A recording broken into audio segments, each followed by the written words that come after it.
Audi seems to aim for immediate success in 2026 as they venture into Formula 1, and their team now is further strengthened by two key leaders who were previously responsible for charting McLaren's path to glory, as in just a span of 5 months, as Sauber CEO Andreas Seidl has recruited a familiar face from his time at McLaren in a very important role. What will this mean for Audi now that two very influential figures from the McLaren revival are reshaping their ambitious plans to align with the establishment of a full-fledged Audi Works team? Join us as we delve deeper into the latest updates on Audi Formula 1 2026. Seidl took on the role of CEO at Sauber in January this year, and after some time to assess the situation, he wasted no time in deciding that James Key would be a valuable addition to the team. As a result, the previous technical director, Monsho, had to leave. But what's interesting is that this move didn't happen by chance, as Seidl and Key had worked together for 4 seasons at McLaren, starting in early 2019, so Seidl knows him well and holds him in high regard.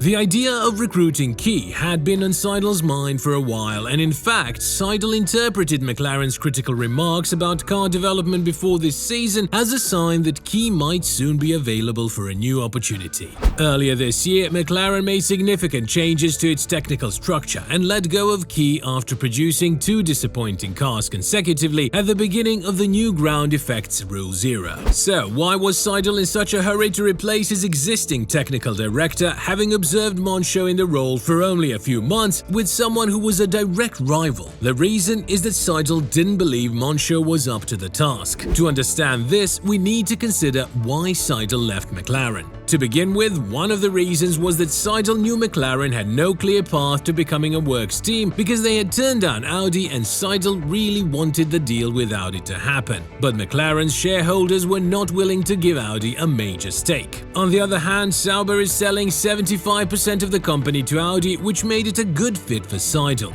Moreover, Seidl had prior experience with the Volkswagen Group as he led the successful Porsche LMP-1 project. Joining Audi allowed him to lead a major project outright as CEO. However, Seidl didn't leave McLaren because he had lost faith in the people there, including Key. Therefore, as soon as Key became available, it made sense for Seidl to consider him as a potential candidate. McLaren felt that its technical team worked too slowly and lacked creativity under Key's leadership. Although the team claimed to have moved away from a blame culture, Key was perceived as a weak link in the chain. Otherwise, McLaren would have tried to find a place for him in the new structure. Seidl disagreed with how McLaren handled the situation, as he believed that he had played a significant role in driving the cultural change that McLaren desperately needed. Additionally, he felt that it was unfair to judge Key's technical competence at McLaren while waiting for the team's new wind tunnel and simulator to be completed. These major infrastructure projects were a top priority after Seidl joined McLaren, and while Seidl didn't like using them as an excuse, he considered them valid reasons why the team had to be realistic about its short-term goals. McLaren CEO Zak Brown had a different perspective and apparently thought that Seidl was not sufficiently involved in the technical structure. At the same time, Brown may have believed that Seidl was too lenient with Key. However, this likely reflects Seidl's preference for a straightforward chain of command.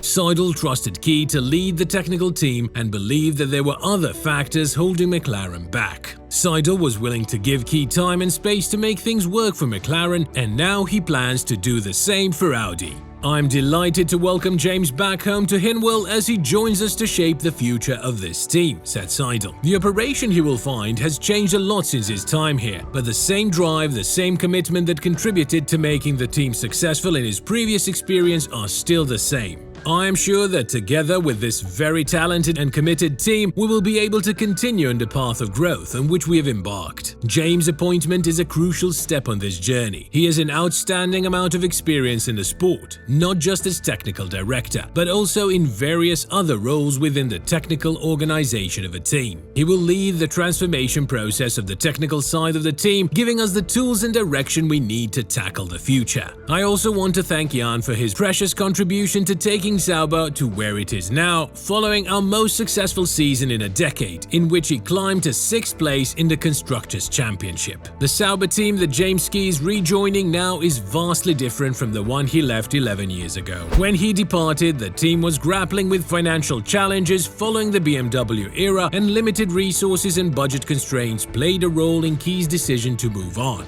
However, the team's fortunes began to change in 2016 with a takeover by Swedish billionaire Finn Rausing. In the first 8 years of the hybrid era starting in 2014, Sauber struggled to finish higher than 8th in the Constructors' Championship. The introduction of ground effect regulations in 2022 provided an opportunity for a reset, alleviating the need for Sauber to constantly play catch-up.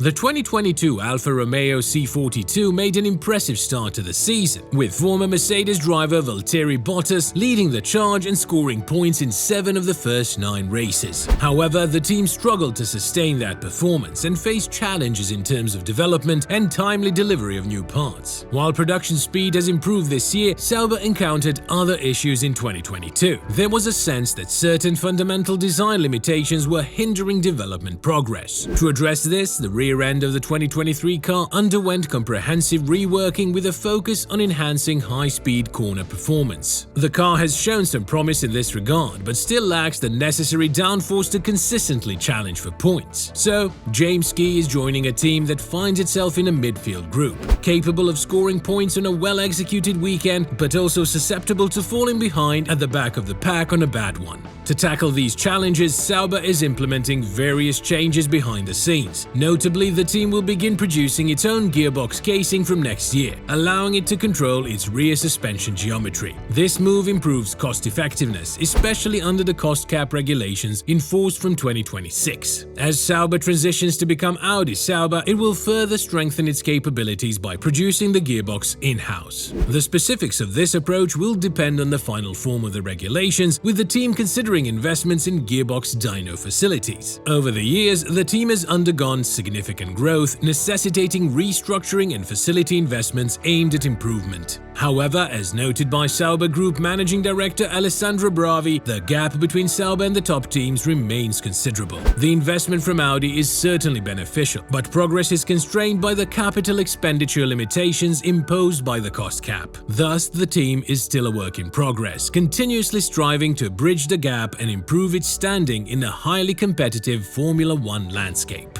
To conclude, the current status of the Audi and Sauber collaboration can be seen as 2 separate entities for now. Sauber is still fulfilling its Alfa Romeo partnership and will continue using Ferrari engines for the next 2 seasons, and this allows Audi to concentrate on developing its own Formula One engine program from scratch. Audi intends to establish its technical infrastructure this year and have a test engine ready for a prototype car by 2025, which will be something very interesting to keep an eye on. By the end of this year, they hope to have the first complete version of an F1 power unit running on the dyno. Ski's appointment as technical director provides further clarity on Audi's leadership structure, with Seidl expected to take on the team principal role in 2026. Adam Baker, as the managing director of Audi Formula Racing, is another key figure on the Audi side. While engine development in Germany is crucial, Sauber's transformation and seamless integration between Neuburg and Hinwil are equally important. Strong leadership and consistent progress over the next few years are necessary for Sauber's success. The departure of Seidl and Ski from McLaren presents a promising opportunity for Audi to continue building on their previous work. What do you think? Will this acquisition from Sauber prove to be the real deal? Let us know your thoughts and opinions in the comments below, and we will see you next time.